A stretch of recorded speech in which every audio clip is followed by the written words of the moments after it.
Class started already, Ravi?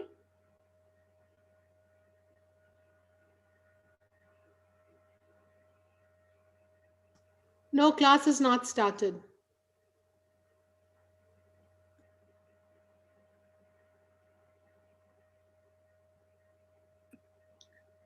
Namaste. Still 4-5 minutes to go. You can just wait and pass the time pleasantly, thinking of nice things like Atma. Okay?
I have just sent the text in the chat box, and if anyone does not have the text, you can please click on the file in the chat box that says Thanksgiving 2020, and then you will have the text.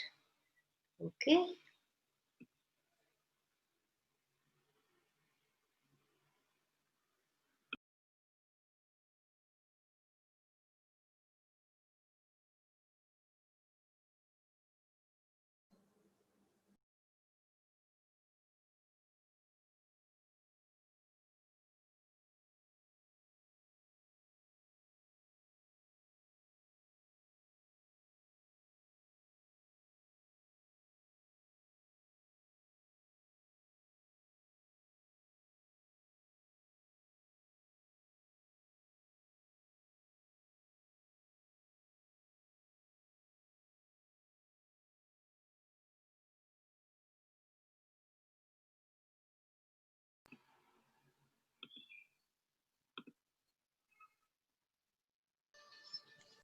Okay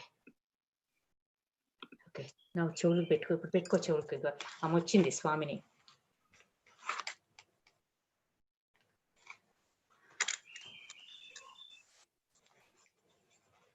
నమస్కార స్వామినిజీ. వినిపిస్తా ఉందా ప్రభా? Yeah. Okay. Taking the time to arrive.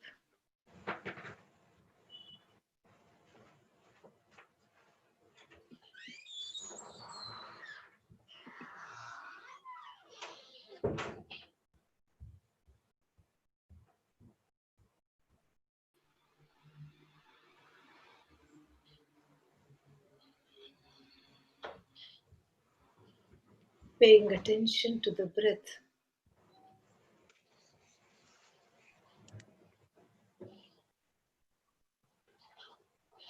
The breathing is normal, except that you have the ability to watch it.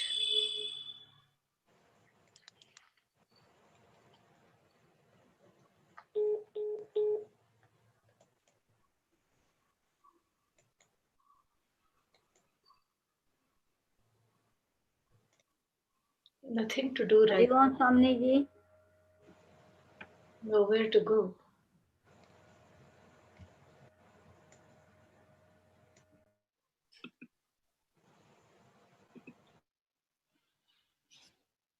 Nothing to gain,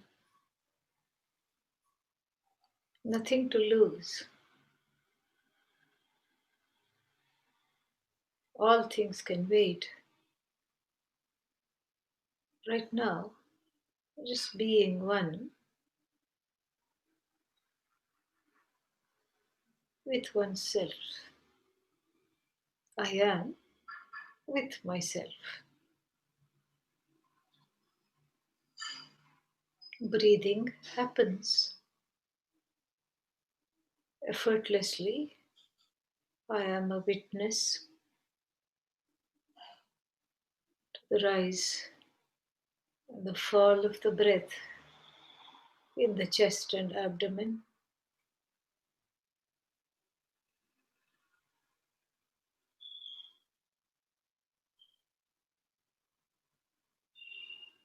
Each time I exhale, I relax deeper into the understanding that all I have to do is just be, is just breathe.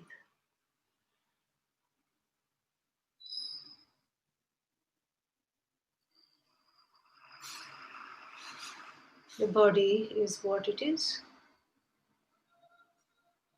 The mind is what it is. Of course, it strays from the breath, but I bring it back each time gently to observe the breath. Breath is prana, sutratma.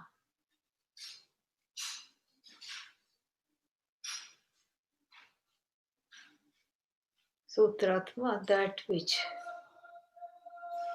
brings everything together.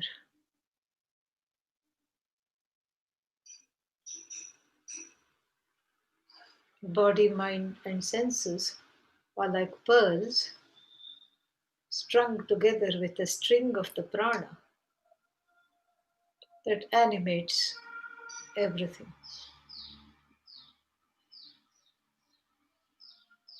Prano vai Ishvaraha.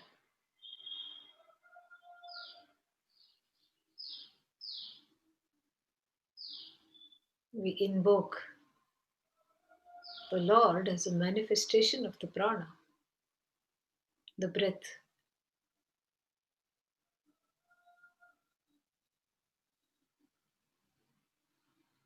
Nowhere to go, nothing to achieve, no fears right now, no tears, no anxiety, no agenda.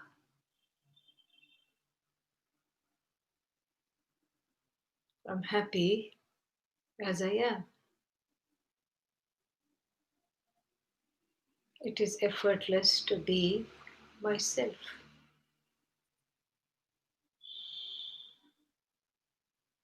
Om Shanti Shanti Shanti. You can gently begin to come out. Open your eyes and get ready for the starting prayer.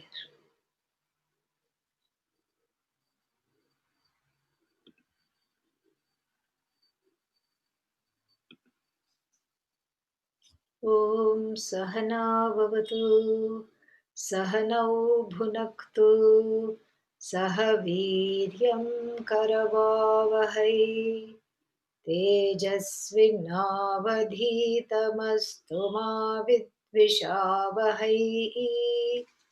Om Shanti Shanti Shanti.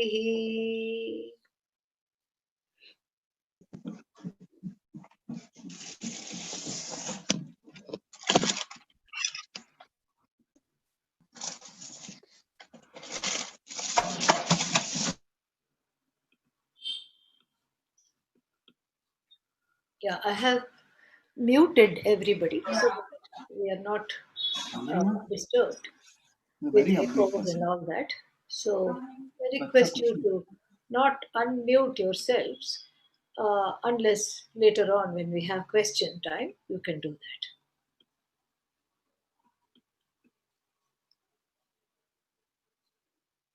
Om Pratah-Smarana-Stotram Spuradhatma-tattvam Satchit Sukham Paramaham Sagatin Turiyam Yatsvapnajagar Sushuptamavaiti Nityam Tadbrahma Nishkalamaham Nacha Bhuta Sanghaha Pratar-bhajami manasam vachasam agamyam Vacho vibhanti nikhila yadanugrahena Yanneti neti vachanair nigama avochan Tam deva devam ajamachyutam ahurarkriyam Pratarnamami tamasah paramargavarnam Purnam Sanatana-padam Purushottamakhyam Yasmin Nidam Jagadasheshamasheshamurtau Rajvam Bhujangama iva pratibhasitam vai. We have seen the first two lines. Today is the second dose of the vaccination for the pandemic of samsara, to end the pandemic of samsara. So today is the second dose, and so let us continue with this. So we have seen the first two lines. At dawn, I recall that which is the truth, the essence of the I, which is beyond everything, which is not just the body, that which is the cognizer of the body, not just the mind, the cognizer of the mind, not just the senses, the cognizer of the senses, and then that because of which the body comes to light, the mind comes to light, etc. And what is this I? What is this Atma Tattva? And where is it? Two important questions, just to recap. And the first question was answered very simply. It is right in the heart. Of course, if you do an autopsy of a departed person, you're not going to find Satchit Sukha there. It is so we are talking of the proverbial heart. When you say you go to the heart of the I, that kind of a heart, it's a proverbial heart. It's not a literal heart. So we don't have to think about, and get confused. So it is in the heart, meaning it is intimately experienced, that which is intimately experienced as the I, when all the time it is not there is not a single nanosecond or a picosecond of the I not being experienced. Because if I ask you, what are you doing, you'll say eating, drinking, seeing, hearing, talking, walking, touching, scolding somebody, regretting, and feeling happy, feeling sad, feeling guilty, feeling angry, all feelings. The whole gamut of feelings are there because you are the feeler, you are the hearer, you are the experiencer of what? Of all these things. And all these things ride on the original and the only experience worth talking about, which is the experience of the I. So first you experience the I, and the I is always experienced, and that ever experiencing I becomes the canvas upon which all other experiences are cognized, understood, brought to light. See, this is something very interesting and actually very welcome, because something in Vedanta has a has a criticism leveled against it. You are talking something which I cannot experience. I want to experience Brahman like a mango, ishtavastu, some dearly beloved thing.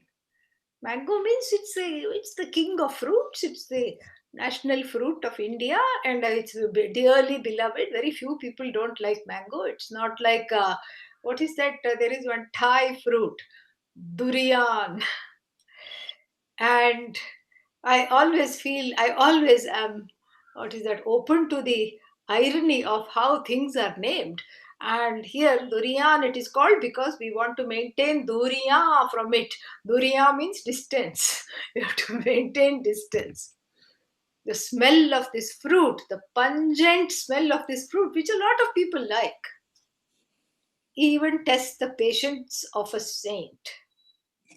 And there is a story, one sadhu was conducting meditation. Some people came late, and they kept this whole plate of offering right in front of him and went and sat down to meditate. The meditation had already begun. Zen monk. And then he couldn't stand it. He writes, even his own titiksha, endurance, was tested. He had to stop the meditation and ask somebody to kindly put the fruits outside. Duriya. Duriya means great distance. So, but mango is not like that. Mango is very beloved.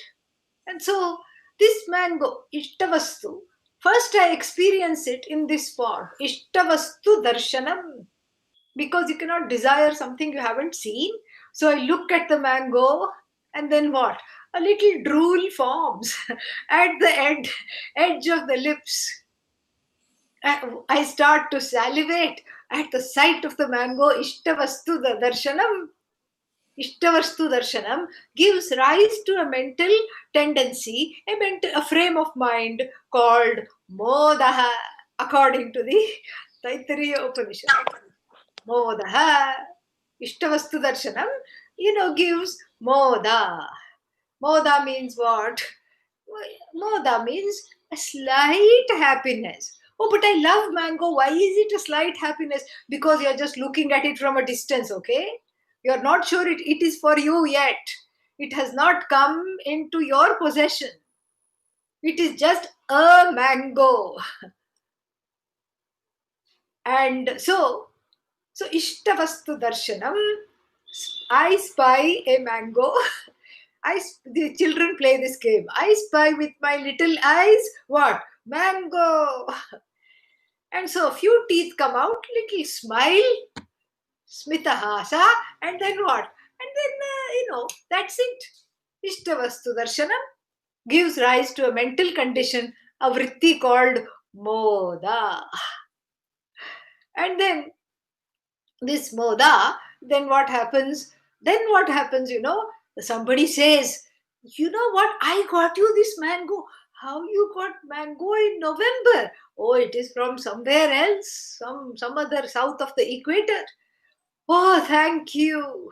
Then Ishtavastu Prapadam, Ishtavastu Prapti, actually getting the mangoes receiving the mangoes in your grubby paws gives what? Little more happiness. Now it is no longer Moda, it is Pramoda. Little more extra Moda. Few more teeth come out. And you start feeling, you feel like when this guest who gave the mango will go, so that I can enjoy it all by myself without having to share it.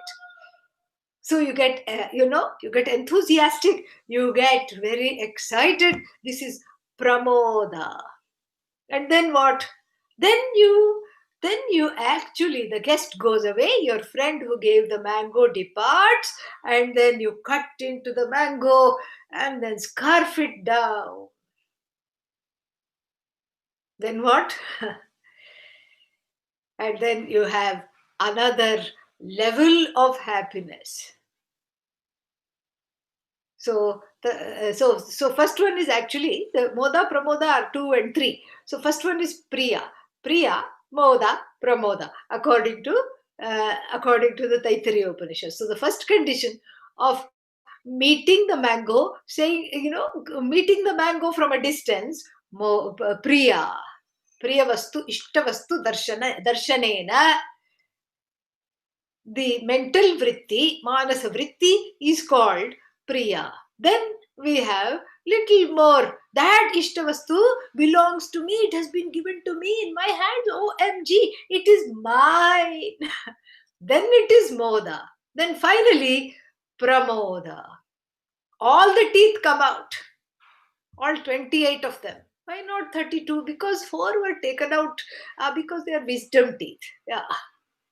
In the West, they are taken out. So all 28 teeth, the remaining teeth come out because you have a quote unquote, this was the whole point, experienced the mango. Tasya priyameva shiraha modo dakshinah pakshah pramoda uttarah pakshah ananda atma brahmapucham pratishtha. This is Taittiriya Upanishad. Look at the beauty of it. So you replace the word mango with any ishtavastu, chocolate cake, anything you want. Cherry pie. Why pie? Because it is pie season, Thanksgiving. So you can pumpkin pie, whatever you want, you replace. But these 3 stages are common to all things that you experience as an object. This much is the experience. Priya, moda, pramoda. Then one vastu gone. But then again there is the Trishna. Don't mistake it for Krishna. Okay? Krishna is the Lord. Krishna is what happens when there is no Lord in the life. Longing. So there is Trishna, there is longing for the next Priya experience, for the next Moda experience, for the next Pramoda experience, and then you get something else, and then, then again Priya, Moda, Pramoda, gone, Priya, Moda, Pramoda, gone, Priya, Moda, Pramoda, Priya, Moda, Pramoda, one life gone, Priya, Moda, Pramoda, another life gone, Priya, Moda, Pramoda, third life gone. I think you get the point. I can stop repeating myself. So, here is a very interesting premise. So, the premise is that all objects that are experienced by me, by the individual, by this jiva, all objects that are experienced by this jiva are what? This experiential happiness, so to speak, the happiness produced, actually the happiness is not produced by the object, but I think it is produced by the object. One thinks it is produced by the object, so the happiness derived from or produced by the contact with the object is assumed to be is assumed to be the happiness that I want to gain with effort. Is assumed to be that which applies to the I. So when you go in search of the I, self-enquiry, when you embark, and then what happens? There is this longing for the I, and then there is this, what is that? There is a ninda, a blame, a censure directed against Vedanta Shastra. This is just theoretical. After that, you have to practice. Nothing to practice. It is all about you. There is no theory. It is all about talking about that which is always a source of happiness and that which is ever experienced without a break. And because the Atma is Anubhuti Swarupa of the nature of experience all the time, then that gives way for us to experience other objects. The experience of the subject is like a canvas, and the experience of the object is like a painting on the canvas. like a mango, which has you paint a mango on the canvas, then the mango you can measure. Okay, it's a small painting, so it is 2 centimeters. By the 4 centimeters, this little mango has been colored in with orange and shades of yellow. So that without the canvas, the mango does not shine, the mango cannot be experienced. There is no Priya, there is no Moda, there is first of all, last of all, there is no Pramoda. So what is Atma? What is Atmananda? What is the experience of the Atma? What is the joy of the Atma? Priya is Atma. Priya cannot be separated from Atma. I just told you. Moda is Atma. Pramoda is also Atma. But what is Atma? Neither Priya, nor Moda, nor Pramoda, but that which upholds everything. Every stage, every manifestation of human happiness, object-based happiness, without being any one thing. That's why the Upanishad gives this, the Taittiriya Upanishad gives this analogy of this bird with 2 wings. Tasya priyameva shiraha. Let us say the head of the bird is the ishtavastu darshanam, is the watching something go by that I like, that I love. Modo Dakshinah Pakshaha. The left wing is called Moda. This is a ideal, typical, imaginary bird to illustrate the finitude of the Ananda or the experience derived from objects. So Dakshinah Pakshaha, the left wing, let it be called Moda. And then the right wing is called Pramoda. This is nothing to do with politics, okay? Left wing, right wing, election is over, so come back. Yeah, so we are just talking of directions. So what is on the left, what is on the right? And then, so right wing is Pramoda, the most happiness that one can get. Modo Dakshinah Pakshaha, Pramoda Uttarav Pakshaha. Then what is upholding the head and the wings of the bird are 2 things here. Ananda Atma, that Ananda which is the heart of the bird, because of which the bird has wings, because of which the bird has legs, because of which the bird has the head. Then finally, the tail of the bird. Brahma Puchham Pratishtha. Pratishtha. Pratishtha means Adhishthana, the source of everything, which is Brahman. Because for the bird, the tail is not redundant. The tail is like the rudder. It helps to navigate, it anchors it, it stops it from falling down. The wings are not enough. The tail is like an anchor. So the tail is the foundation of the flight of the bird. And so here, the tail is Brahman. The heart of the matter is Atma, which is Brahman, Ananda Atma, which is the same, which is non-separate as Brahman. So Atma and Brahman are synonyms. They are one. But then why do we have 2 words? So that Atma is from the standpoint of the individual I. Brahman is from the standpoint of the collective. Atma, I, the manager, the owner of this body, mind, sense complex. Brahman, that which is the tail, which is the heart of every name and form. Not just this name and form, called so and so, with such and such a height, with such and such a weight. So with reference to a single manifestation, Atma, with reference to all manifestation, Brahman. So this Ananda Atma is Brahman, we are told. And then this is a very important lesson, not only in the vision of Vedanta, but also to illustrate the futility of the human search, the human quest. When we try to go about looking for Brahman and have the same mango orientation. Mango orientation will make the self-enquiry go out of the window. That's what it will do. Why? Because you want to look at it. How are you going to look at Atma? You cannot.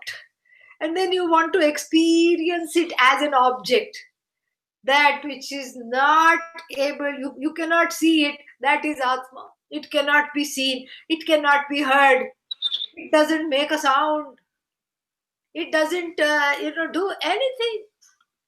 Yattadadrekshamagrahyam avarnamagotram apanipadam.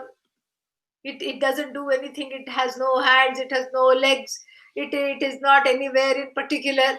It is not anywhere in general. You cannot say where is Atma. It is not located in anything. Nothing is located in it. It is not available for the five senses. It is certainly not available for inference. So people have tried this. I think, therefore I am. One very famous philosopher said, I think, therefore I am. And then, okay, don't think. In sleep, you don't think, right? No thoughts in sleep. Do you stop existing in sleep? That is my question. Do you stop existing in sleep? I don't think so. Therefore, I am not. No. And therefore, this philosopher, thankfully, first he said, I think, therefore I am. And then he realized that he was putting Descartes before day horse. And then he changed it. I am, therefore I think. This is what the whole thing is. Very, very important to understand this. Very, very crucial. Atma is not something to infer. And it need not be inferred. It's not an object of inference. And thankfully, inference is operative when there is something to infer, when it is available for inference. But this is not available for inference. Inference means what? I look out of the window, the roads are wet, and therefore what? It must have rained. That is the inference. I pinch myself, I say, ow, and therefore I must exist. Who will do this? You don't need to do this. It is not available for inference because I am. Recall yesterday's class, if you will. I am, aham. I am now. And when I am now, when I see that I am now, I can never be unhappy. I'm always happy. I'm of the nature of happiness. And that nature of happiness, a small lesha, a small little residue, a patina of that happiness is called priya. A little extra helping of that happiness, little bit, second helping of that happiness, moda. A third helping of that happiness, pramoda. But that happiness is with you as you always. But then you're looking for dole-outs, handouts, sitting like a little doggy at the table of Atma, shaking its tail, pucham, and then what? Waiting for scraps. Somebody, Bhagavan, wherever you are, looking up, I don't know why, looking up and saying, give me a little handout. Hand me something. A little scrap. One scrap falls. Why? Prarabdha, the law of karma, gives you a little scrap. Yum, yum, yum. Wonderful. And then more. Pramoda, moda, priya. Some days only priya, some days moda, some days pramoda, some days all three, but then gone. The doggy is still sitting at the table. And Vedanta Shastra is inviting you to sit on the chair and partake of the whole feast, which is Brahman, which is Atma, which is you. Don't settle for Priya, Moda, Pramoda. Priya comes, Priya goes, Moda comes, Moda goes. It's a little scrap, a scrap of bread. Go for the loaf. How to go for the loaf? Stop loafing around. That's the main thing to do. Go for the loaf. Go for that which is truly yours. Brihadaranyaka Upanishad laments this Ananda that belongs to the self. Janaha Lesham Upajivanti Matram Upajivanti. The poor people, the lay people who are not exposed to this knowledge, just are little, tasting little bits of this Ananda, because I told you, this is not some special Ananda. Atmananda is not a special Ananda that just drops out of the sky, because I tell you, if it is a special Ananda, it will have a start date and an end date, expiry date, and then it will also be finite. Atmananda is not a special experience. It is not outside of Priya, Moda, Pramoda. It is the source of Priya, Moda, Pramoda, because of which Priya comes to light, because of which you experience Moda, because of which you experience Pramoda. But that Ananda which is what? Neither Priya nor Moda nor Pramoda, but morphs into the experiencer and the experience and the mode of experience without being any one of them. This is what has to be understood. Anubhuti Swarup. And what does it experience? It experiences everything. Why? Because it is not any one single thing. Ananda Atma.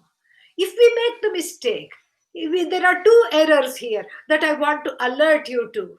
And don't worry about the text. I'm explaining the text actually. You'll see. Because people by this time start to get a little nervous, and they say, we haven't even finished one verse, and then there are two more verses, already 1.5 days gone, kya hoga? So don't worry, okay? Just be with me. So two errors. It is very, very important to discuss these two errors, because without these two errors we cannot go forward. Error number one, summarizing what we have studied so far. Error number one, the first mistake, is thinking that Atma is like chocolate cake, mango, or any other Ishtavastu that I can just get and experience. Wrong. And why? Go back and listen to the rest of the all this class. It will become very clear if it is not. Then, second, error number two, the second mistake is to assume that the worldly experiences, I don't even use that the term, but for today I'm going to use that, because this is generally people make a difference. That there is a difference between the quote unquote worldly experiences and then this Atma is some kind of an otherworldly experience. Wrong. Very wrong. Because this is the second mistake. Very wrong. Why is it wrong? Because you see, if Atma is some other special experience, the experience by nature is finite. That's why you say I had an experience, because you are the witness of the start of the beginning of the experience. You are the witness of the end of the experience. The experience is finite. What are you going to do? And if the experience is finite, then then this is what the whole thing is. And you're looking for a special experience. How will that be infinite? Tell me. You're making the second mistake, thinking that it is some special experience that is infinite. It's not a special experience. It is the canvas which broadcasts all the experiences. Like when we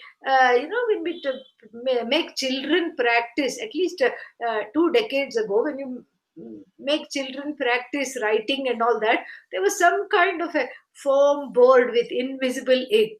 There was a kind of a cellophane sheet, and then when you lift the sheet and then bring it down, all the letters that they wrote would be erased.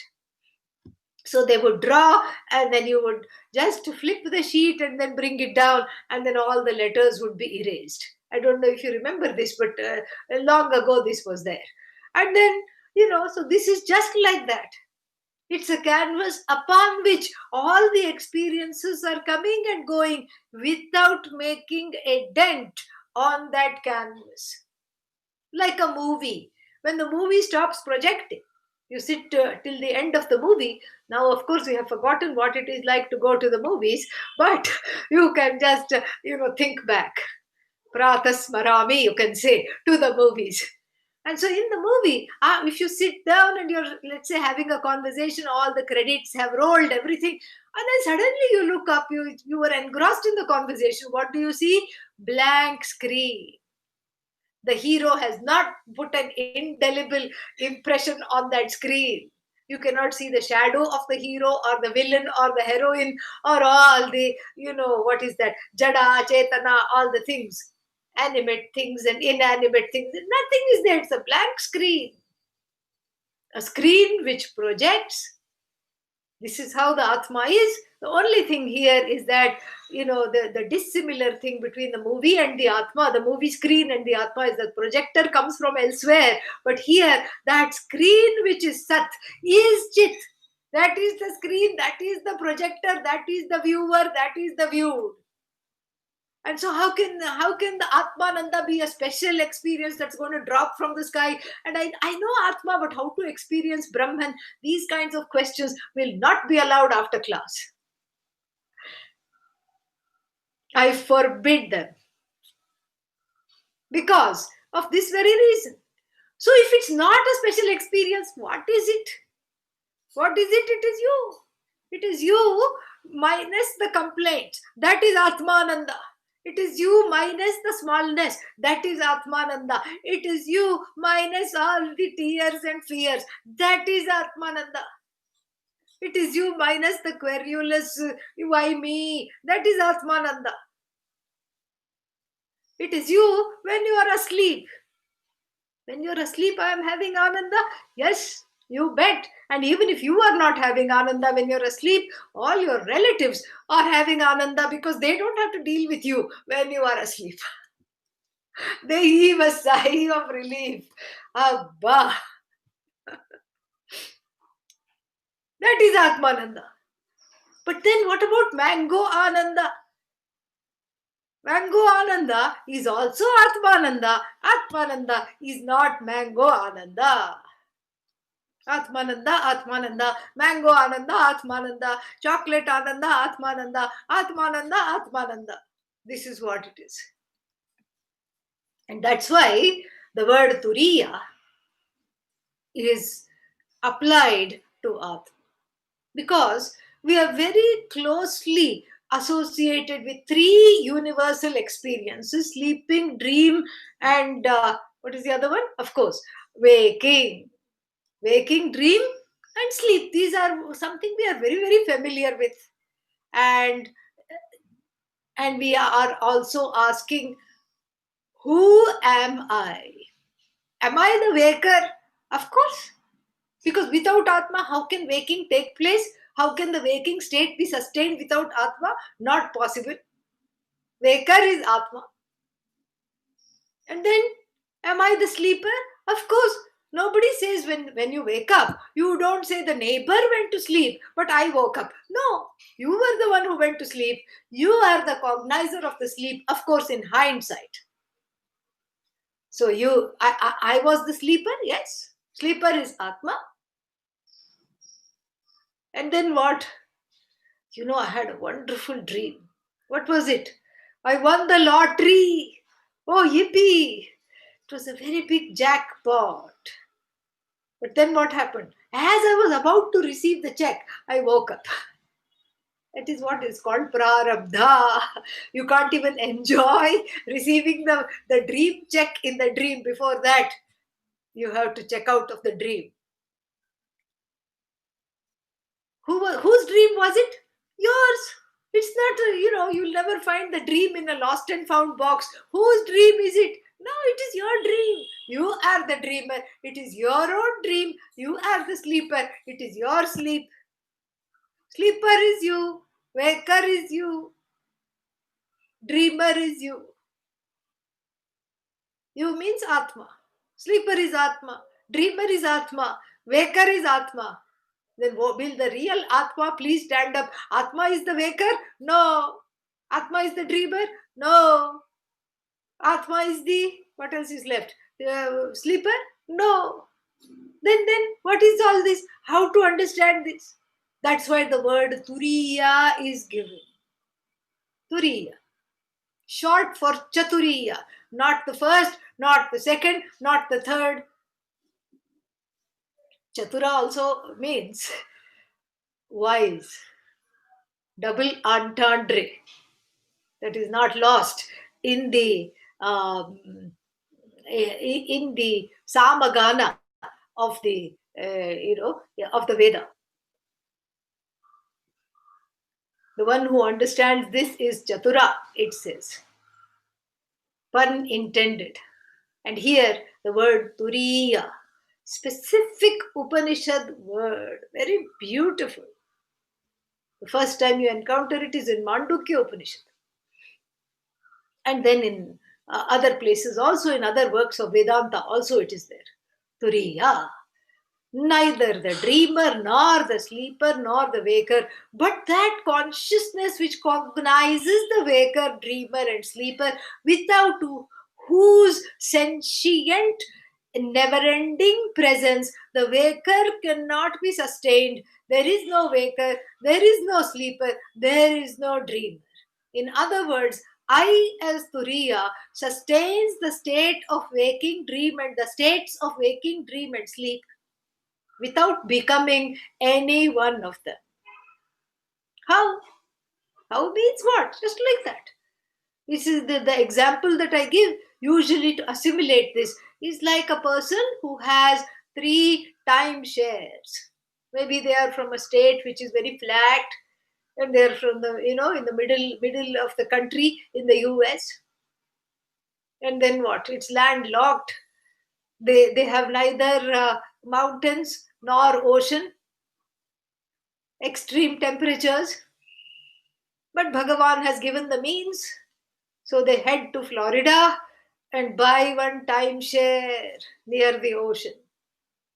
And then they head to Aspen, Colorado, and then buy one timeshare in the hills. They like to ski, they like to ride their boat. And then they want something else. They want to have a desert experience, but not too cold. So they go to, let us find another exotic place, Sedona, Arizona, and buy one more timeshare. Let's say they go to Florida in the summer to enjoy the water, and then they meet some people there. And then they say, are you from here? No, I'm from what state we can see in the middle of the country? Kansas. I'm from Kansas. I'm not from Florida. I'm just visiting. Then they go to Colorado, and then in the ski lift they meet other masked people, and then they are they are talking. So when did you move here? No, I'm not from here. I am from Kansas. I'm just visiting here. We bought this timeshare to just enjoy ourselves.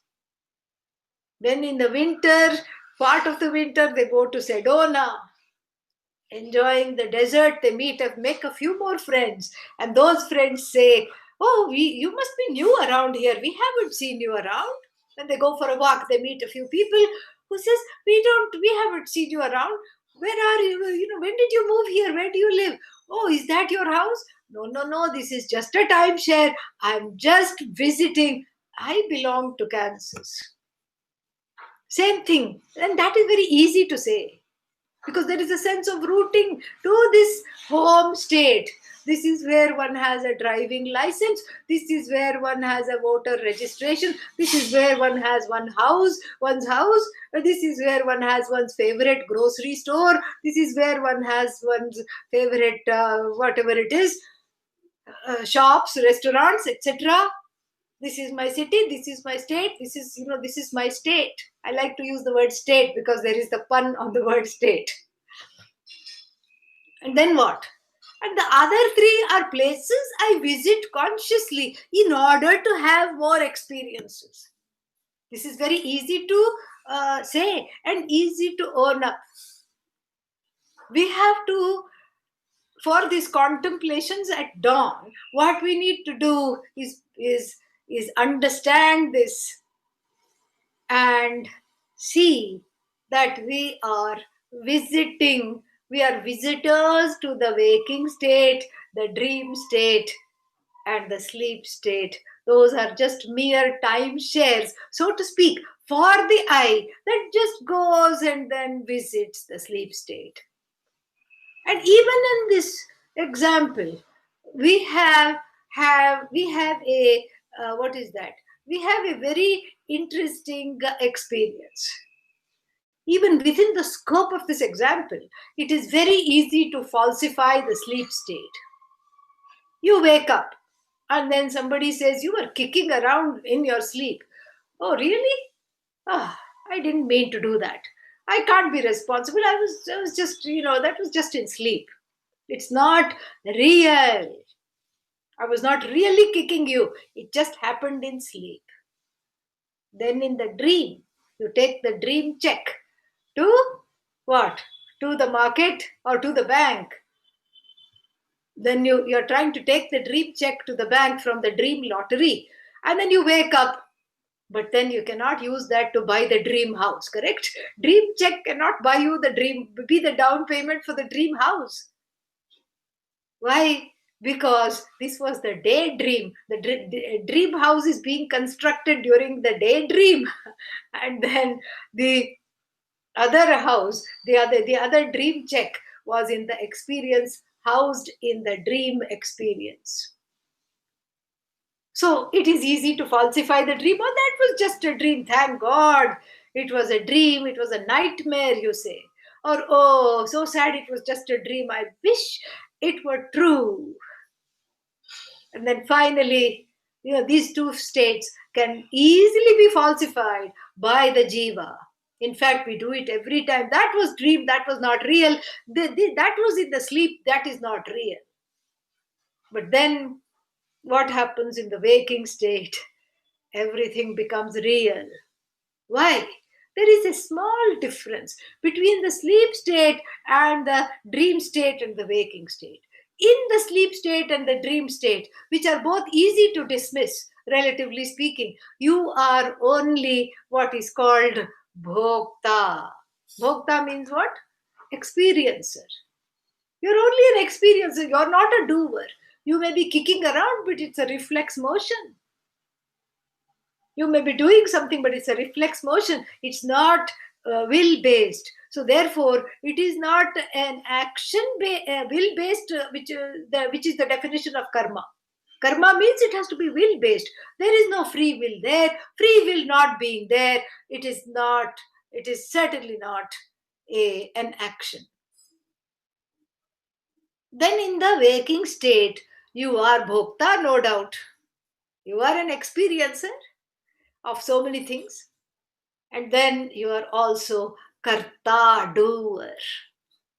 And there you get married to the doership, which is a privilege of the waking state. And then this privilege of the waking state becomes the fetters of the jiva, so to speak. Becomes the notion, it gives rise to the notion of bondage. Bhoga you can dismiss and you can long to have again. Bhoga also binds. But then when bhoga and karta and bhokta are together, they plot and then they chain you up, so to speak, into that what is that called? The milling stone called samsara. This is the oil press, it's a very cruel practice in India. You can see even now in the villages, a bullock with a heavy stone it is tied to, and a short leash, and the leash is tied to a rod with a big stone there, and that is pressing. They put oil seeds, sunflower seeds, sesame seeds, everything, and the bullock, poor thing, only option for it is to go round and round and round slowly, and when it goes round slowly, then the oil is pressed. And so the karta is a big stone around the neck, The bhokta experience is the short leash, and then what does the jiva bullock do? The jiva bullock, which has bad luck, keeps on going round and round and round. It has to be relieved by exposure to these lines. I am not the waker. Waker is me, but I am not the waker. Sleeper is not outside of me, but I am not the sleeper. I sustain the waking state. I sustain the sleep state. I sustain the dream state. I am Turiya. Turiya is not the fourth state.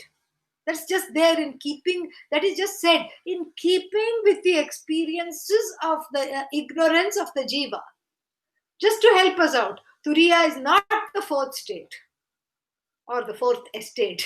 It is the Atma. It is the Atma. It is the stateless presence which gives rise to, which sustains all the states, unto which all the states resolve. It is free of any state. It projects, manifests the states, and then it takes back the state. It is stateless, Atma, Turiya. And then what does this Turiya do? What is the job of this Turiya? Does this Turiya have a job? And the third line says, Yat, that Turiya, that which Swapna, dream, Jagara, waking, Sushuptam, Sushuptim, Avaiti Nityam, that which is cognizant, that which is Nityam cognizant, always cognizant, which ever knows, which is all knowing. And if it is all knowing, and when it is all knowing, how can it not know itself as the dreamer, waker, and deep sleeper? And therefore what? Therefore the conclusion is Tad Brahma Nishkalamaham. I am that stateless Brahman, partless, stateless sentience, consciousness, which is the source of all existence, which doesn't have a beginning, which doesn't have an end, which cannot be negated, which is a conscious being without any doership. Doership is an ascribed state called the waking state. Experiencership is an ascribed to which, called the sleep and dream. So which itself intrinsically is free of doership, experiencership, when all the time nityam, and I am nishkalam brahma tad aham asmi. I am nishkala means without parts, partless Brahman I am. Not this sad assemblage of the five elements, sloshing around in the body as water, blood, fluids, etc., bones, and then subtle elements, mind, buddhi, etc. I'm not any of these. I'm the witness of all of them. See where you are being asked to soar. You're being asked to really take off. No more baby Vedanta. No more goo goo gaga, baby talk.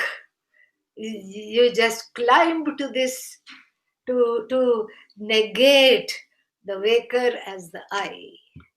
That is the hardest thing to do. Waker is me, but I am not the waker. You are that Atma which plays many roles, to which the roles don't roll on and stick. Waker is you, you are not the waker. It's all one way. Sleeper is you, but you are not the sleeper. And why leave out the last word? Dreamer is you, but you are not the dreamer.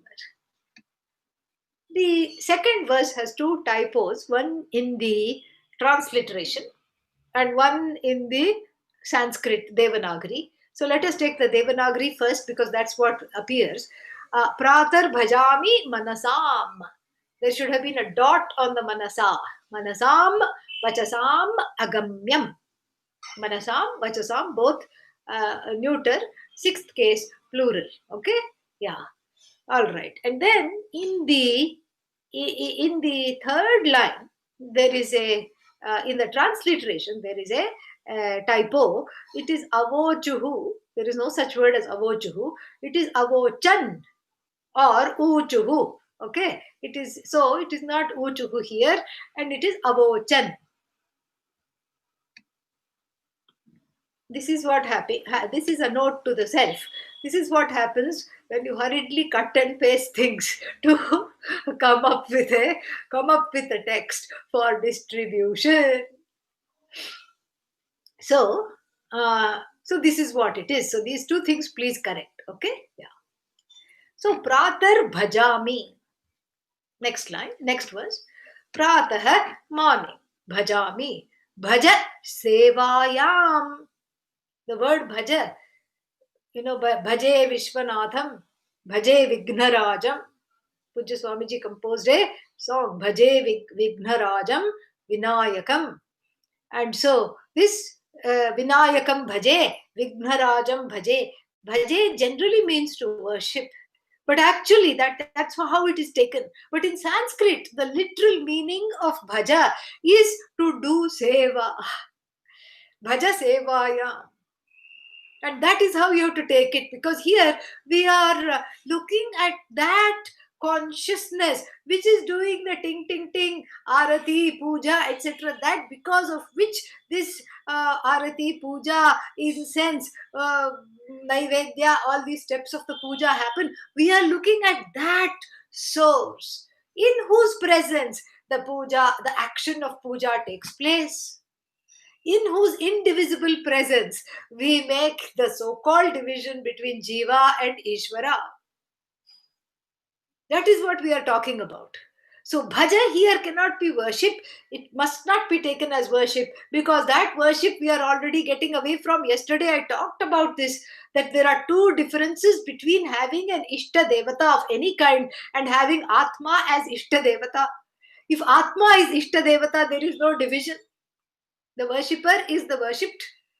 So there cannot be a worship as we know it, and worship itself implies division, as is illustrated by the famous line from Adi Shankara's Bhashya for the Kathopanishad, which says, Aparam chet dhyayeta, param chet jnayeta. Aparam means when we are talking of Aparam Brahma, when we are talking of Brahman as a manifestation of Devatas, etc., the deities in your puja room, in the temple, in the shrine, what you can do, you can fold your hands, you can supplicate, you can do Namaha, you can offer them all kinds of goodies. What offering goodies to them? You offer, and then you say Swaha. That's what you say. First you say aha, moda, priya moda, and then hurriedly you do naivedya, and then swaha. It's all for you only. So this is what is the this is what I talked about yesterday at length. The first difference between this Atma Puja and then this Deva Puja is this: there is no division. There is no division. And then the second difference is that this puja is knowledge. This puja is the knowing. The knowing is the best puja. And here, therefore, bhaja sevayam. Seva here means, in service of. Everybody knows the meaning of seva. It may have even entered the English dictionary. It's a beloved word.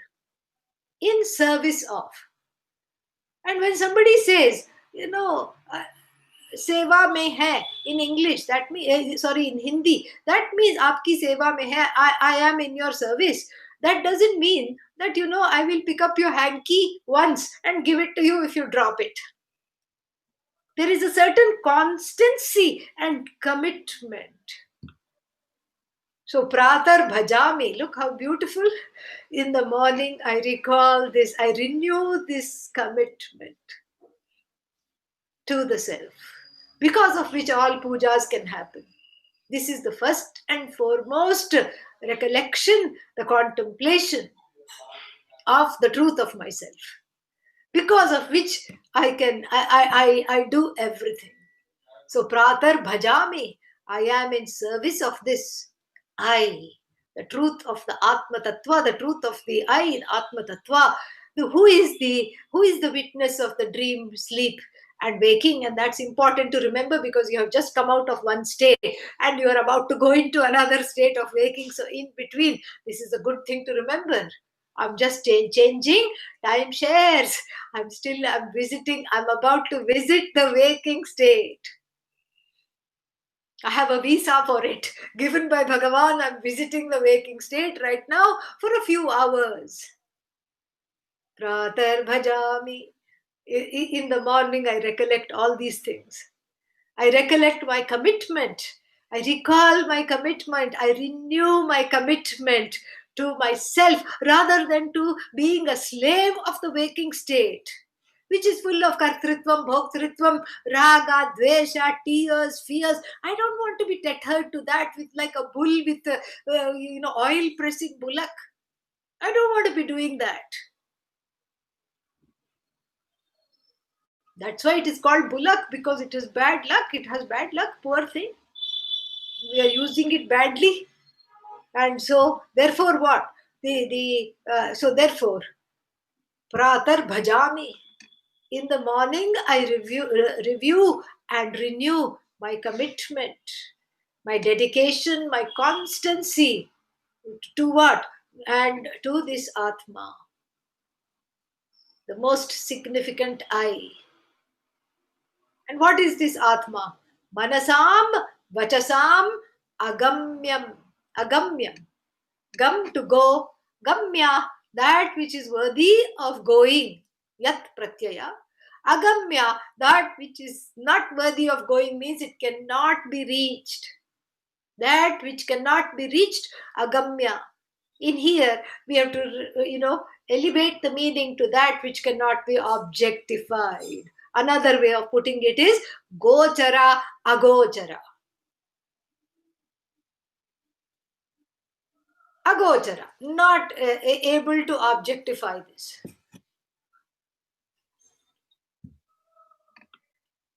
The first, the prayer verse of the Viveka Chudamani uses the word gochara, agochara totally in the same line. Very beautiful pun is there.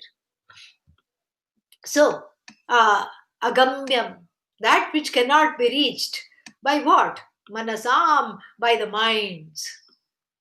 Not just my mind. You can say, I cannot objectify the Atma, but the neighbor can. I'm stupid, I'm bad, I'm an idiot. I can't objectify the Atma, but the next person can. Maybe the sadhu can, the swami can. No. That's why it is in the plural, sixth case. That which is not an object of minds. That you can't even think of Atma as an object. And see, when I told you, when we had a long discussion of mango, moda, pramoda, experience, objectification, and people were feeling slightly nervous. Are we covering the verses? See, we have covered this one too. Surprise. We have covered this one. See how easy it is to assimilate. Without that background, it would have been a little harder. So now, this that which is not available to the mind as an object, not just to this mind, because I can come to the conclusion. One can come to the conclusion, I'm stupid, I'm a dunce. That's why it is not available to me. I have to try harder to objectify the Atma. Na. That which is not available to any mind. And then, okay, mind cannot, it's not available, but maybe it is available for words. I can describe the Atma in the most flowery language. No, in fact, the Bhagavad Gita warns one against this flowery language. Yamimam pushpitam vacham pravadantya vipaschitah वेदवादरताः Partha नान्यदस्तीति वादिनः कामात्मानस्वर्गपराः etc etc etc क्रिया विशेष बहुला भोगैश्वर्य प्रतिम गतिः भोगैश्वर्य प्रसक्तानां तयापहृत चेतसां व्यवसायात्मिका बुद्धिः समाधौ न विधीयते. Very nice, section in chapter 3. Very beautiful section. It says that They, don't come. Oh, Arjuna, don't come under the spell of people with pushpitam vacham, flowery talk, who mislead you by saying, I will give you an experience of the Atma, I will describe the Atma, come to my class. But before that, you have to register. And there is a pre-registration fee of, so much money, all your savings. It's like that shop called Whole Foods. Whole Foods, if you go, the shop should be, the name of the shop should be changed to Whole Paycheck. That's what it is. You spend everything and then come out with a small bag. You walk out, you trot out of the store. Or the spelling should be changed to Whole Foods, HOLE, W silent. W should be dropped. W lopaha. Bakarasya lopaha. Why? Because it makes a hole in the pocketbook. So like this, all these flowery talk, with registration fees, pre-registration, and what is that? Some very startling things I have seen. And one was, a workshop on soul retrieval. And I was very intrigued. I said, what is this soul retrieval? The Atma, it was a couple doing it from somewhere in Colorado. And they are retired now. And they have done a service to the world by retiring. And so this couple was touting this workshop, soul retrieval. They had studied few Upanishads, some by themselves. This is what happens when you do that. And then the self-study of the Upanishad had yielded them the knowledge that the Atma is in bits and pieces, all tattered and torn because of past life pains and sorrows. And so they were going to do a golden needle visualization, which they were ready to teach me for free. And I declined to learn it, but I just said, what is it tell? So they are going to channel a golden needle, because only they can do that. And then they are going to stitch your Atma when you are sitting in front of them in meditation for a small fee of $5,000. And if you have had a terrible life, then it will take several sittings. Otherwise, 3-4 sittings, it will be there. Otherwise, you have to go to them week after week after week, till you become weak in the knees. That's what happens. And so therefore, this is what pushpitam vacham, flowery talk. I'll make you experience the Atma. I'll talk about the Atma. I'll do this. And this next mantra is negating all this in no uncertain terms, so that you don't fall prey to these charlatans going under the name of Guru, etc. This is all about you. You don't need to be saved. Thank God we don't have a salvific philosophy. You don't need to be saved because you are not bound. You don't need to be saved because you're not in trouble. You don't need to be redeemed because you're not a sinner. You're not subject to Papa. You're not subject to Punya. You're free of Papa, Punya. You're free of doership. You're free of receivership, experiencership, this ship, that ship. And then what? You're not a wreck, shipwreck or any other wreck. You're not a wreck. You don't need to be rescued. And therefore, this philosophy is not messianic. There is no Messiah coming and lifting you up, swing low, sweet chariot coming to carry me home. No such thing. No other thing. This is just an inside job of self-understanding and living that understanding. That is what is contemplation. If you are not bound, why do you need me to free you? You don't. No one needs anybody to free them. But then I have this experience of bondage. It's a so-called experience. Just like the experience of Moda, experience of Pramoda, experience of Priya, experience of waking, experience of dream, experience of sleep. Go back to the canvas imagery. And on that canvas imagery, draw a stick figure of yourself with a ball and the chain, slowly dragging yourself across the canvas. That is what it is. And it's a canvas which does not have any indelible imprint. It comes and goes. It's a projection. It's a withdrawing. It's a projection. So it's a projection. And that canvas is the reality of the self. That canvas is you.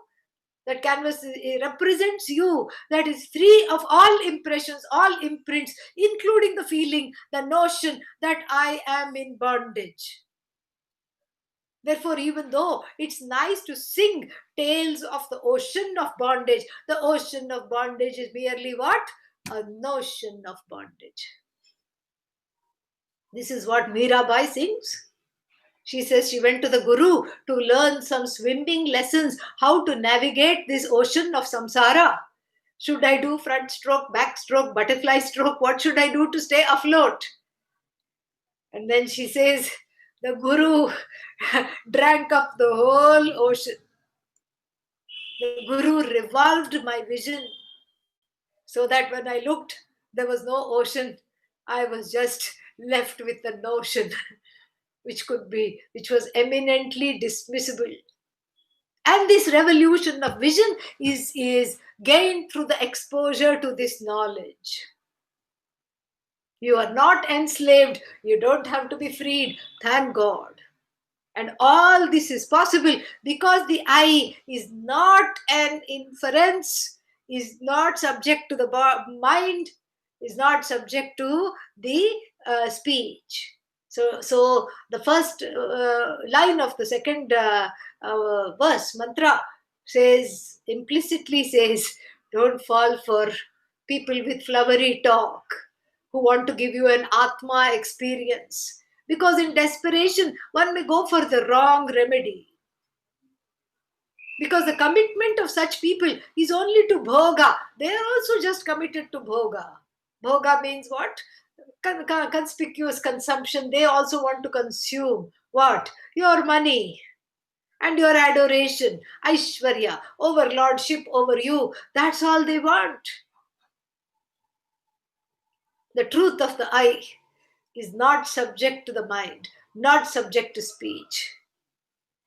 And of course, this is echoing the famous lines of the Taittiriya Upanishad. Yato vacho nivartante apraapya manasa saha. Speech and mind decided to go and tackle Brahman and bring it back. And they were given a big send-off by the village. The drummers came, the kettle drums came, and then the ladies of the village made a nice malas, 2 malas, and then some other people put tilak on their foreheads to wish them good luck, and then the mala was put, the arati was done, and they were given a big send-off. They said, Brahman has been elusive for time immemorial. We are going to bring him back, said the mind. I am with you, said the speech. The mind said, we are the greatest of friends because I can think but I cannot articulate. And speech said, I cannot visualize but I can articulate your thoughts. It's like somebody who cannot see has on his or her shoulders a person who cannot walk. And the two are going together. It's a very wonderful partnership. And so too, these two thought it's a wonderful complementary partnership. Let's go, my friends. And then they bid adieu. And then they went off seeking Brahman. Then what happened? You can write the rest of the story. You can make it as imagine. You can use your imagination and make it as creative as you want. I will just skip to the ending. They went during broad daylight, accompanied by mala, garlands, and then what is that? Arati, send-offs, big send-off ceremony, tilak, etc. And they came back. They shuffled back to the village. Quietly in the dead of the night, after removing their shoes at the door because no sound should come. Paddy paws. Yeah, they just went like a cat. They went back, they snuck in to their houses and then just pretended not to even to be there. And while they were going, They were beating their chest, rah, rah, rah. And then while coming back, they were in the permanent question mark, symbol, onomatopoeic, because their mind was full of question. How come we didn't get this Brahman? So they were illustrating themselves as permanent seekers because they were using the wrong means to seek. You cannot be a permanent seeker. If you seek the permanent, you are not the permanent seeker. If you seek permanently, then you become like this duo, this sad duo, couple of question marks. Can the Atma be seen? No. Can the Atma be thought of? No. Can the Atma be talked about? No. Question mark. They came back all hunched, sad, exhausted from their futile mission, and snuck into their homes and under the covers. And then what? The Vedanta teachers lived happily ever after. The village Swami said, my job is easier now. This is what the whole thing is. When you try to grasp the Atma with the mind, you can spend lifetime after lifetime, nothing happens. Pishtasya Peshanam, another wonderful Adi Shankara expression. Pishta means that which is already ground. So you send the rice to grind, and then you get rice flour. And then you take the mortar and the pestle and put the rice flour and keep on grinding it again. What happens? Nothing. That is what happens. We're trying to go on this futile journey. Because you see, the mind and the speech had a silent companion which is not talked about. Oh, this is the twist in the story. Yay! This is the real who done it. The mind and the speech got a bad name and they had to slink back into the village. But they had a silent companion whose name was Ahankara, who funded their trip quietly. He didn't even need to leave the village. Ahankara, I notion. I am this mind, I am the speech. So he funded. He means it's a masculine noun, okay? That's all. So only on the level of the grammar we are talking about. So he funded their foray into this whole universe to go and get tired and come back. And he washed his hands off of them. He needs Vedanta. This Ahankara needs to go to the Vedanta class in order to stop funding such expeditions, futile expeditions. Explorers, the mind and the speech are mere explorers. The king who is funding their futile expeditions is the one who filled with wrong notions, the I notions, in English, for lack of a better term, called the ego. This is the fellow that has to be dragged to the Vedanta class, usually by the significant other, and then what? Made to sit. Sometimes I'm told that the pet cat and the dog also listen to you, Swaminiji. I say, oh really? That's nice. But I know the pet cat, the dog is not listening to me. It is sitting there because you are sitting there. Sometimes that is how it is with the significant others.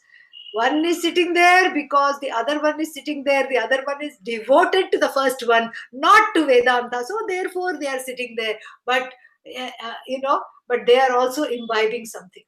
Many quests start like this, and it's actually wonderfully auspicious.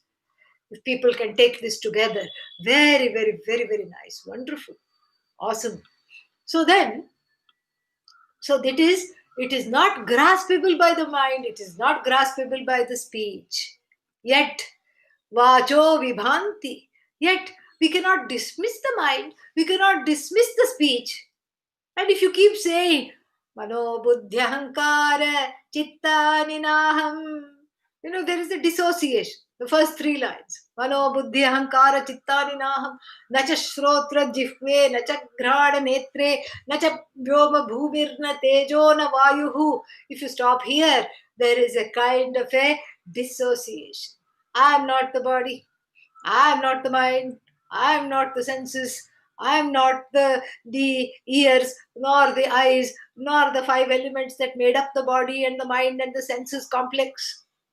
If you go like this and stop here, then there is a terrible disidentification, which is just doing more of a disservice. The last line is the crust. Chidananda Rupaha Shivoham Shivoham. I am of the nature of Chit, which is Ananda. Chit we saw yesterday in detail, that sentient consciousness that never shuts up as I. That is always broadcasting as I. And that I am, that Swarupa I am. When if you don't realize this, the negations don't work one way. You have to realize who you are. You have to understand who you are, and in the process of assimilating this knowledge, when you understand this, while you understand this, the other things are negated simultaneously. And that is what is being talked about. Vacho vibhanti. So you cannot dismiss the mind and the senses. Mind is I am not the mind. Speech is I am not the speech. Senses are I, but the truth of I is not the senses. And so the next line is a wonderful paradox. The words light up. Vacho vibhanti nikhilaha. Vajah, manasam, vachasam, vachas, manas, neuter nouns, sixth case plural I have talked about. Here, vak, vachau, vachaha, speech here. So, vachaha, vibhanti. Speech, words, here, words. Words enlighten which vibhanti, light up. Vacho vibhanti. What do they light up? Nikhilaha vibhanti. Everything in the universe, all names and form, they light up because of speech. I say pot. You understand pot. The meaning of the pot, the word pot is lit up in your mind. I say cat. The meaning of the word cat is lit up in your mind. I say cloth. The meaning of the word cloth is lit up in your mind as an object. So speech objectifies everything. How? Because of whose grace? Yad anugrahena. Yasya anugrahena. Vacha. Vachah. Sarvam. Nikhilaha. Vibhanti. Because of whose grace the words light up everything. And in the Kenopanishad, Shrotrasya Shrotram. Chakshushash chakshuhu. Vachoha vacham. Sa upranasya pranaha. What is this Atma? Is it the eyes? No, it is the eye of the eye, the ear of the ear, and the words, or that which is behind the words. That word smith in the form of the Atma, behind all the words which arise, which fall, right words, wrong words, mispronounced words, stuttered words, unuttered words, all forms of words, all forms of speech is sustained by which? Who is free of speech? Who cannot be objectified by speech? Objectifies everything. That is the I, Vacho Vibhanti, Nikhilaha, everything. Yad Anugrahena, because of whose grace. This is Atma Anugraha. This is the grace of the Atma, that it is self-lit. It can light up the words because it is self-lit. Jyotisham Jyotihi. The words have a lighting up function because the Atma is lending its light to the words. The Atma is illumining the words, because of which the words light up and illumine other objects. Very beautiful. Atma is lighting up the eyes, because which the eyes light up and say, I can see. And because of the light of the eyes, they can cognize all other objects. And you can do this exercise with regard to every sense organ, every organ of action. So even kartritvam is included, bhoktritvam is included. So if I'm enjoying a mango, it is that enjoyment now belongs not to the mango, but to the Atma, because of whose presence I have temporarily turned into the status of enjoyer of mango. What is mango? Atma. What is I? Atma. What is the process of enjoyment? Namely, inhaling it through the mouth. Atma. Atma is karta, actor. Atma is the subject. Atma is the object, karma. Atma is also the instrumental case, karana, the mouth and the hands with which I eat. So how come Atma has split into three? As though split, without really undergoing any change. It sustains the karta, it sustains the karma, and it sustains the karana, third case. So all the karakas, the factors involved in action, first case, second case, third case that we talk about in grammar, 7 cases, all the 7 cases, they are what? They're all swallowed up because Atma is free of the cases. It sustains the doer. It sustains that which is done. It sustains the manner of doing without becoming any one of them. It's like when you imagine, when you visualize an ocean and it has many waves. Let's say 3 waves. One wave we will call actor wave, acted upon wave, and then the instrumental wave. Every wave is sustained by the ocean. In fact, every wave is the ocean. The ocean is not any one wave, or not even all the waves put together. Ocean is ocean, wave is ocean. And then what? Then yat neti neti vachanaihi nigamaha avochan. Nigamaha, all the Vedas, avochan, declared. Avochan, what, the second conjugation, aorist, aorist, third person, plural. So, avochan. Who avochan? They said. Who said? Nigamaha avochan. They said. And what did who are they? Nigamaha. Who are Nigamaha?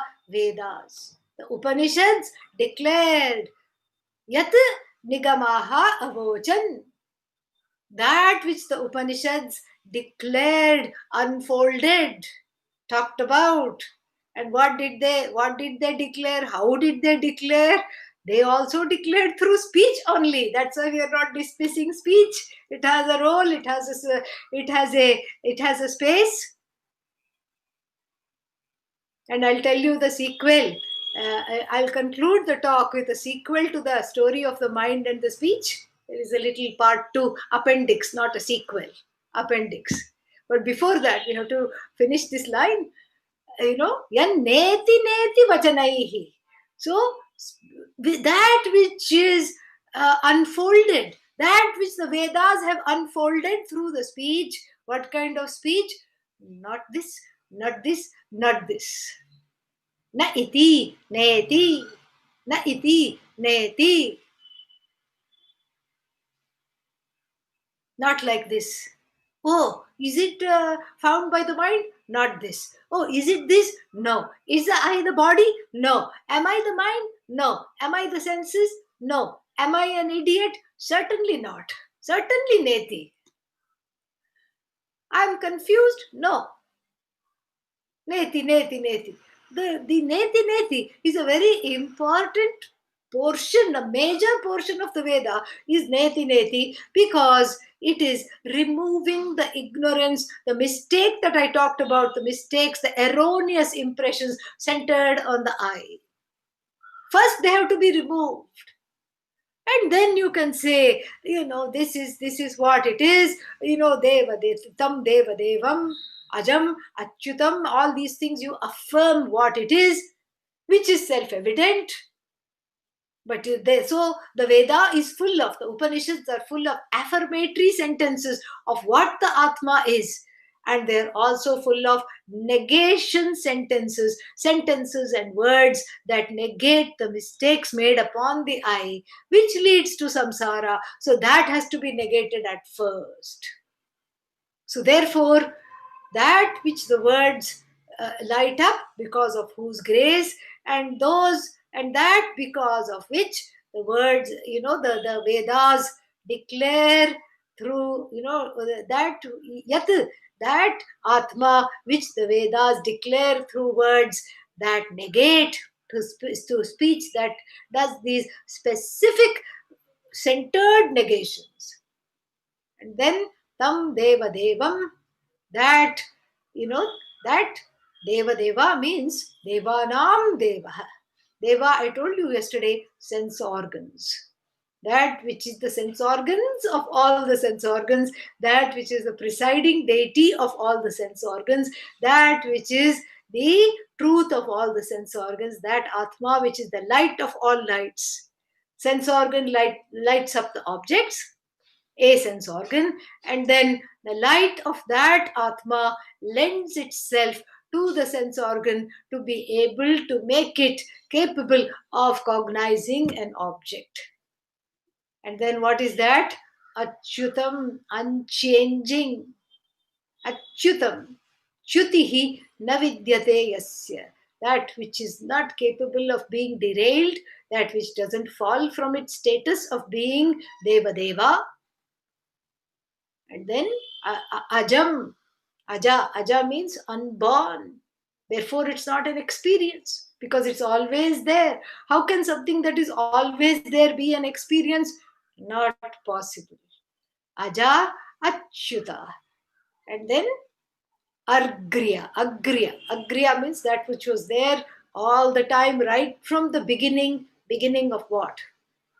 Beginning of this manifest universe. That which was there before the beginning of this universe. Sadeva Asit, Taittiriya Upanishad says, that which was there before the beginning of the universe, that which is unchangingly present now, that which will be after the universe has resolved, and that which is the truth of the individual body mind sense complex, that which lights up the sense organs in order to do their job without becoming any one of them.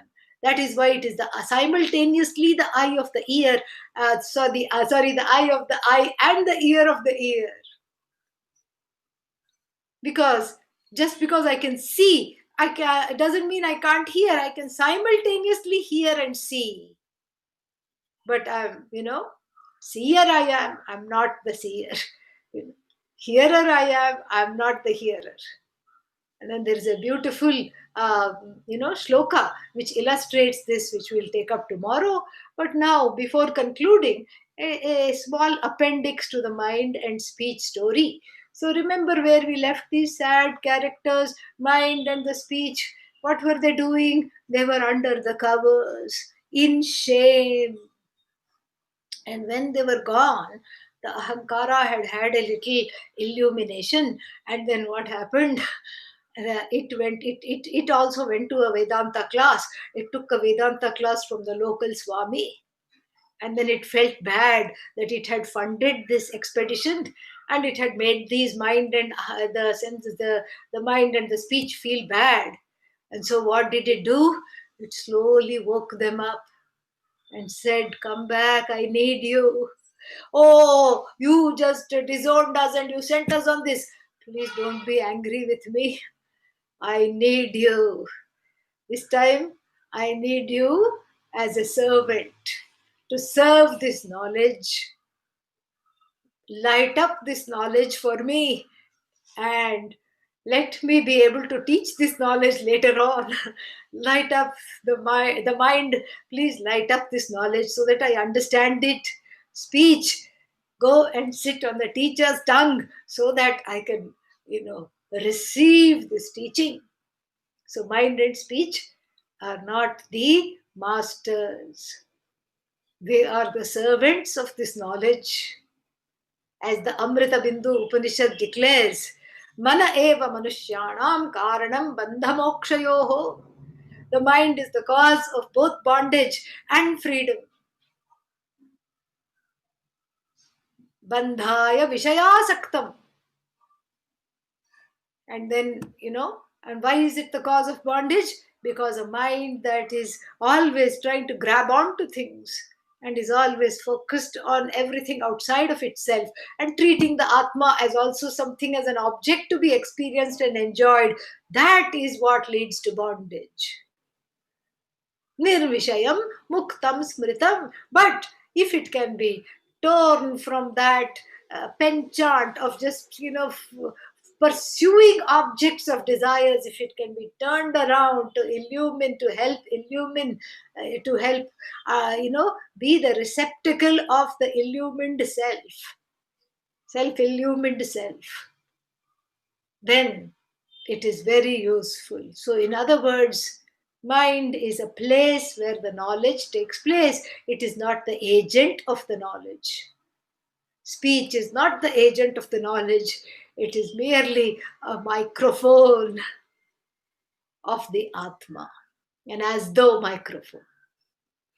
More we'll see tomorrow in the concluding class. Be prepared for the concluding class to go a little bit over. Okay, yeah. Have a snack and come back fortified. Om Purnamadah Purnamidam Purnat Purnamudachyate Purnasya Purnamadaya Purnamevavashishyate. Om Shanti Shanti Shanti. Harihi Om Shri Gurubhyo Namaha. Harihi Om.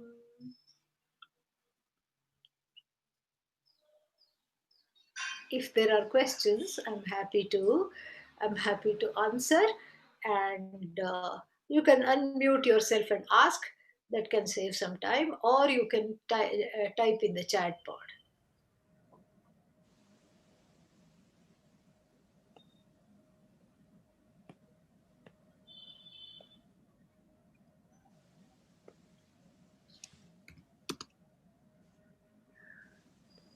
Oh,